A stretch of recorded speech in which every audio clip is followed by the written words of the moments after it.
Hey guys, so let's talk Stellar XLM. There's some bullish technical indicators that are signaling a potential surge in February. We're going to take a look at that in this video. Make sure you guys hit the like button, subscribe to the channel if you haven't already. Follow me on X as well if you are watching over there, and let's get into our video. So we're going to look at a couple of different here, well, not scenarios, but basically technical indicators that are pointing to obviously some pretty good price movement in February. Stellar Lumen's price has consolidated in January, and it has been basically consolidating since its peak in November. It's down 33% from its peak, and then just kind of we're having that sideways action kind of going on here for XLM.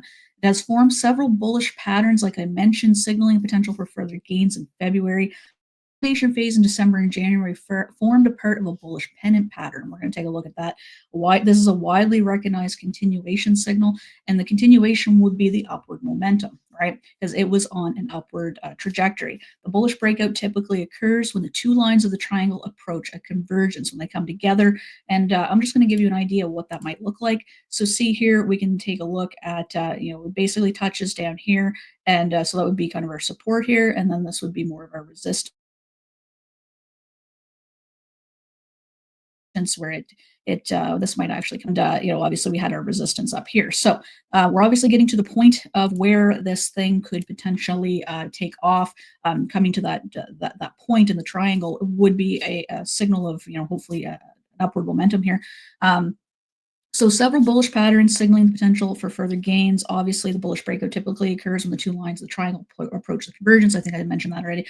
The Elliott wave formation we're looking at. So this suggests additional upside potential as well. There's 5 key phases in the Elliott wave pattern. Begins with a bullish wave, followed by a corrective pullback. The third wave, which took place in November, is usually the longest, and it was followed by the fourth corrective wave.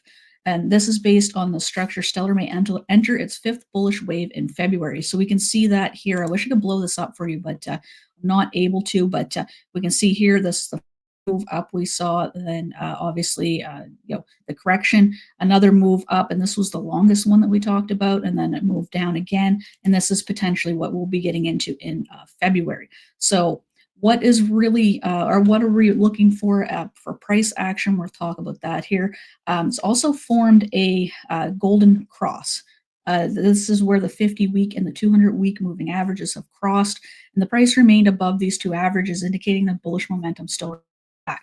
So Stellar could rebound and retest its all-time high of about 79 cents in February.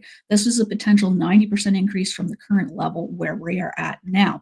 We've been staying kind of in this 40-cent range for a while, but historical data shows that February is often a pretty strong month for crypto. Seasonal trends indicate Bitcoin and Ethereum also do very well in this range in February and March, and this could be very bullish for altcoins as well. So Donald Trump's also considering focusing on coins, which could also be a positive thing for Stellar XLM since it was created in the US in 2014. We're also looking at this is a little bit more speculative, but an XRP ETF approval could be beneficial to Stellar since XLM and XRP kind of tend to move very similar, right? The odds of a Stellar Lumens ETF approval would also rise if that happens. So yeah, so things obviously are looking fairly good for Stellar. This is a very good technical pattern here. We're going to see a good continuance from this breakout, and we'll have to just kind of wait and see how things go. The crypto market has been a little bit volatile lately, just with some macro factors. We've got interest rate decisions and things like that. So the Fed in the U.S. kept interest rates steady. However, Canada and EU have reduced their interest rates. So obviously, we'll have to see what happens from here. Inflation is still being a pain in our ass, so to speak, and affecting the market. So we'll have to kind of wait and see what happens from here on out. We also have Donald Trump imposing tariffs on Mexico, Canada, and I believe he's doing some more with China as well. So obviously we'll have to wait and see what happens there. And there's not a ton of different things that are going on in macro, affecting us with macro factors. So that's what I got for you guys in this video. Hopefully we'll see XLM do some pretty darn cool things in February. I am looking forward to it, and I'll catch you guys in the video. Peace.